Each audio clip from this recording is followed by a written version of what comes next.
यही है तब से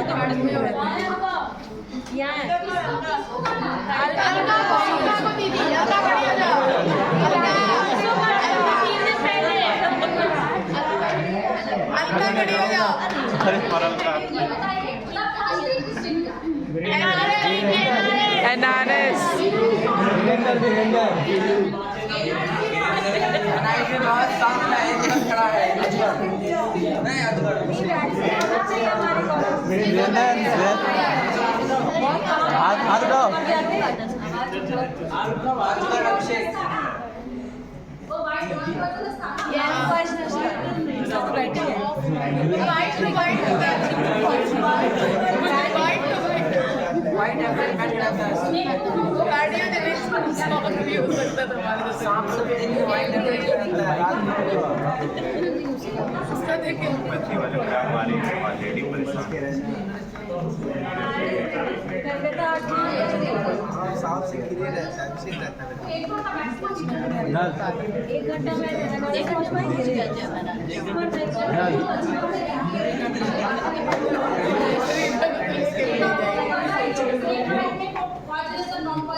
नहीं तो गांव में जितना सारा स्नेक बाइट होता है मैक्सिमम लोग ही मर जाते हैं, बहुत कम है जो पॉइजनस के अंदर है।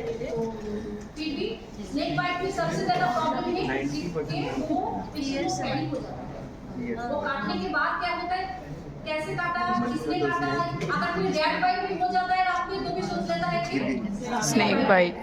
उस पैनिक में क्या होता है, प्रॉब्लम बढ़ जाता है। तो स्नेक बाइट के लिए अलग से एक बात है कि पेशेंट को एश्योर करना है कि कुछ नहीं होगा, थोड़ा धीरज रखो, ठीक हो जाएगा। अगर स्नेक बाइट हुआ है ऐसा ऐसा करेंगे तो प्रॉब्लम और बढ़ेगा, इसलिए बढ़ेगा। ये कहिए ज्यादा कुछ नहीं टेंशन होगा। करेंगे क्या होगा, ब्लड सर्कुलेशन बढ़ जाएगा। ब्लड सर्कुलेशन बढ़ने से क्या होगा, जो स्नेक बाइट हुआ है वहाँ से जो पॉइजन है वो हमारे शरीर में जल्दी स्प्रेड करेगा। और क्या करना है, पेशेंट को किसी भी हालत में वॉक नहीं करना है। पेशेंट को ट्रॉली में हो या मतलब पेशेंट चलेगा नहीं, दौड़ेगा तो बिल्कुल भी नहीं। अगर 2-4 आदमी है उसको गोद में ले लो, जब चलेगा तब क्या होगा, दौड़ना नहीं है, वही बैठे रहना है।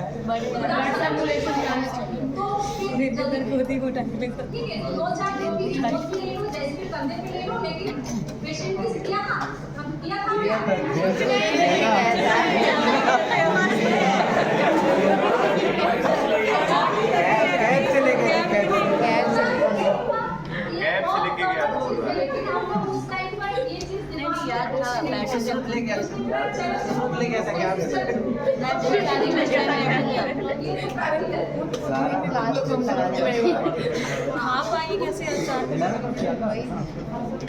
और जो है ये तो हम फिल्मों में देखते हैं कि वो पहले क्या वो काट देता था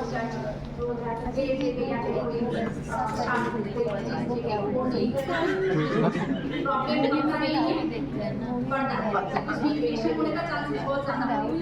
रानी मॉर्टेलिटी हॉस्पिटल और जो बनने का जो है जो बाइंडिंग का वो हम बन सकते हैं। ये जो एक उंगली है इसी तरह लूज जा सकता है, मतलब इतना टाइट नहीं करेंगे कि ताकि ब्लड सर्कुलेशन बंद हो जाए और उसमें गैंग्रीन हो जाए। कभी कभी ऐसा होता है कि यहाँ काटा है तो यहाँ इतना बड़ा मतलब इतना टाइट करके बांधा है तो यहाँ का ब्लड सर्कुलेशन ही बंद हो गया, ठीक है। तो बनना है तो क्या थोड़ा लूज करके, मतलब एक उंगली थोड़ा सा जा सकता है, ठीक है।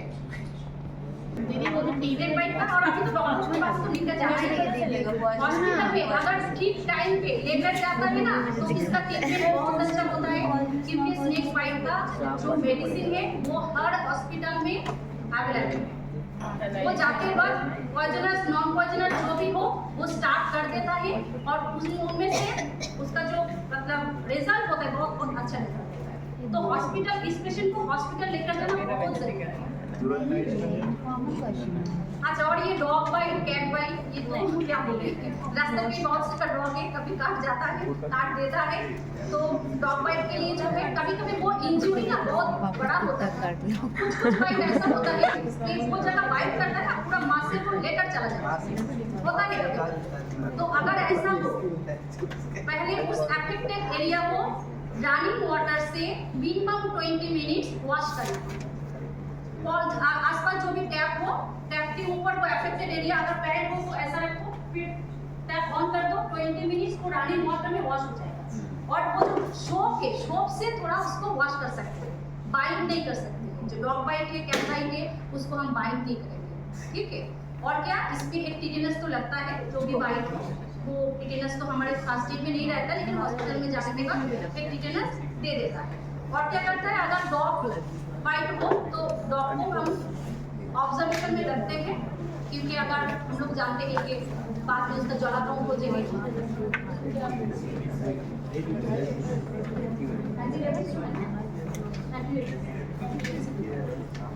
6 doses of vaccine. तो हॉस्पिटल डॉक्टर लोगों को डॉक्टर लोग कर देगा।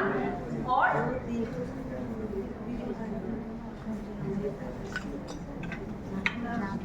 अभी जो पहले जो इंजेक्शन था ना, वो इंजेक्शन जो हमारे जो अम्बिलिकस है, अम्बिलिकस के पास दे सकते हैं। अभी जो होता है, जो अफेक्टेड एरिया जहाँ यहाँ पर काटता है ना, तो यहाँ पर इंजेक्शन देता है। उसमें क्या होता है, वो चांसेस कम होता है। और एक टॉपिक है जो ब्लीडिंग, ये भी बहुत कॉमन है। ब्लीडिंग में एक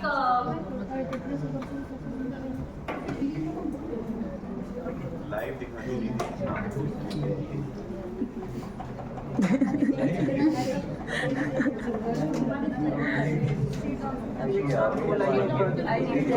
अच्छा, ब्लीडिंग के लिए जो है, मुझे लगा कि सर बोल दिया था।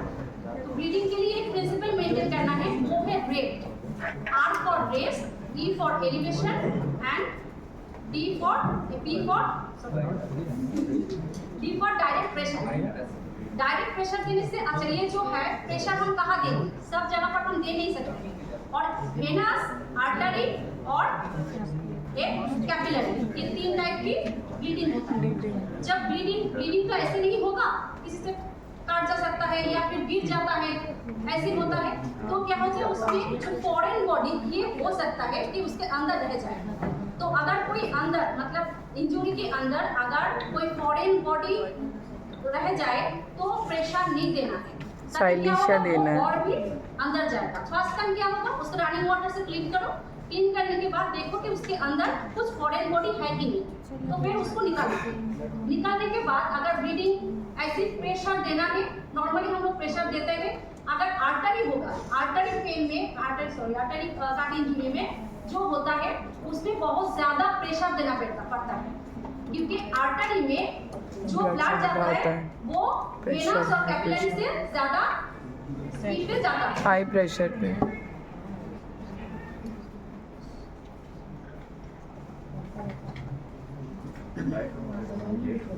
ब्लीडिंग होने के बाद पता नहीं चलता है कि कौन सा जगह पर हुआ। कभी हम लोग इधर मतलब पूरा ब्लैक हो जाता है ना, ब्लैक जाता है। तो वॉश करने के बाद पॉइंट आउट करना है कि कहाँ हुआ, उसी के ऊपर प्रेशर देना है। और फिर एक जो भी हो, अगर फर्स्ट एड होगा तो उसके अंदर बैंडेज होगा, फिर जैसे कि कॉटन होगा, फिर गॉज होगा। हमारे पास जो होम्योपैथी है, इसलिए होम्योपैथी का मेडिसिन बोल रहे हैं कि इचिनेशिया या फिर कैलेंडुला नॉर्मली देता है, इचिनेशिया नहीं देता है। कैलेंडुला में वो यूज़ कर सकते हैं, या फिर कैलेंडुला ऑइंटमेंट जो है वो भी हम यूज़ कर सकते हैं। नॉर्मली एलोपैथी में दूसरा कुछ देता है, इसलिए मैंने होम्योपैथी के बारे में बोला। उसको दे के बैंडेज करके हम हॉस्पिटल में भेज सकते हैं। अच्छा, बर्न भी बहुत कॉमन है। रेट, अच्छा रेट मतलब रेस्ट, जो अफेक्टेड एरिया है उसको रेस्ट में रखना है। जैसे हमारा डांड हाथ में हुआ, इसको हिलाना नहीं है, ऐसे ऊपर में रखना है, ऐसे ऊपर में रखना है, क्योंकि हम लोगों को पता है हम ऐसा रखते हैं तो क्या होगा, नॉर्मली नीचे गिर जाता है तो ज्यादा ब्लीडिंग इसमें। जो भी अफेक्टेड एरिया है उसको ऐसे रखना है ऊपर में, अगर पैर है तो पैर में थोड़ा ऊपर रखना है और उसको रेस्ट में रखना है। और क्या करना है, एलिवेशन, ये एलिवेशन हो गया।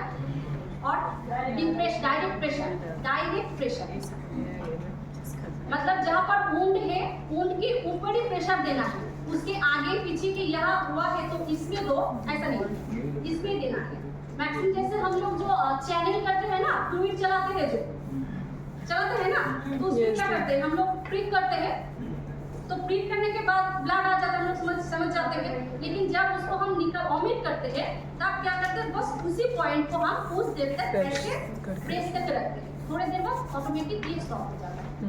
ठीक है,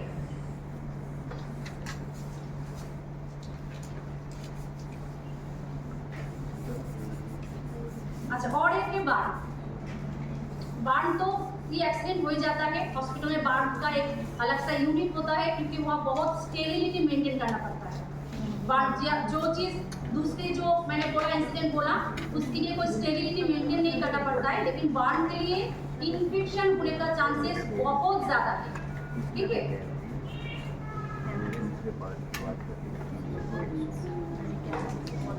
होता है ना, वो डर से भाग जाते हैं, तो जितना भागेगा उतना उसको हवा लगेगा, उसका बार्न और ज्यादा होगा। तो पहला अगर जो आसपास रहेगा उसका काम है उसको रोकने के लिए कि don't run, stop and roll on the floor. जहाँ भी हो, अगर मार्ग पे हो या फिर घर पे हो, अगर कोई मोटा कोई कपड़ा हो, उसी को देके उसको रोल करना है। उसमें क्या होगा, फ्लोर में जो होगा, जो ठंड है, क्योंकि और जो जैसे हम ब्लैंकेट देते हैं, बेडशीट देते हैं, कपड़ा जो भी है, उसको लेके वो थोड़ा रोल करें, उसमें कम होने का चांसेस बहुत ज़्यादा है।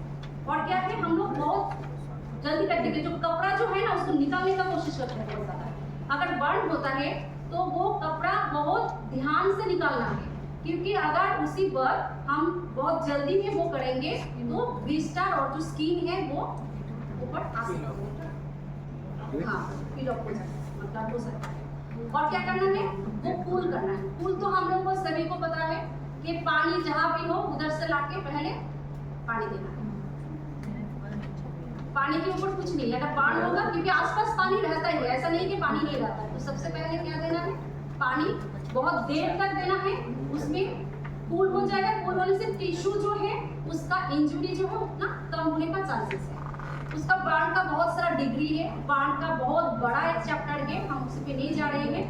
उसका जो टिश्यू का जो बार्न होता है उसका हर टाइप के हर कैलकुलेशन होता है, फ्लूइड का कैलकुलेशन होता है, मेडिसिन का कैलकुलेशन होता है, फिर इंजुरी के लिए जो बार्न का जो ड्रेसिंग होता है उसका भी अलग अलग होता है। और क्या करना है, स्टेराइल गॉज तो ऐसे हमारे फर्स्ट एड में रहेगा, तो स्टेराइल गॉज हम यूज कर सकते हैं बार्न के लिए। और सिल्वर बोल के एक ऑइंटमेंट है जो नॉर्मली हम लोग बार्न पेशेंट के लिए देते हैं, ड्रेसिंग के लिए। ठीक है, अगर हमारे पास रहेगा तो वो हम यूज कर सकते हैं, और इसके बाद तो पेशेंट को लेकर नहीं जाना। सिल्वर एक्स वो घर में भी रख सकते हैं, वो काम आता है। कुकिंग के टाइम पर अगर जल जाता है वो रख सकता है। या फिर होम्योपैथी में है कैंसर इज मदर, शायद कैंसर इज मदर यूज करता है, काम होता है क्योंकि मैंने यूज किया। और सिल्वर एक्स भी बार्न के लिए, बार्न का जो ड्रेसिंग होता है वो बहुत खतरनाक ड्रेसिंग होता है, जिसके साथ होता है उसको पता चलता है कि कितना तकलीफ की, मतलब जो ड्रेसिंग होता है, क्योंकि हर दिन जो ड्रेसिंग होता है ना उसके ऊपर एक लेयर पड़ जाता है, उस लेयर को घिस के उसको वॉश करके फिर जो रेडनेस है उसको निकालना पड़ता है। जितना रेडनेस होगा उसका फीलिंग आप उतना जल्दी होगा।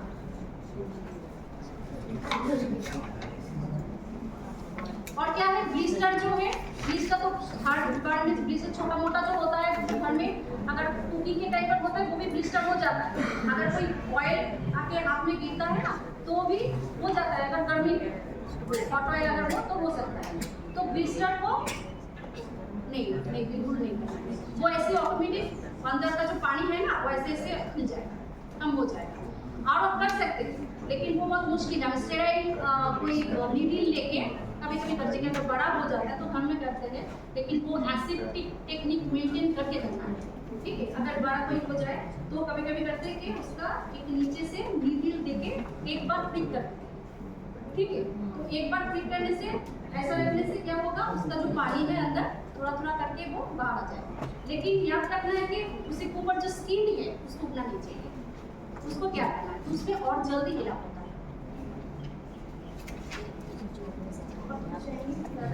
Thank you. है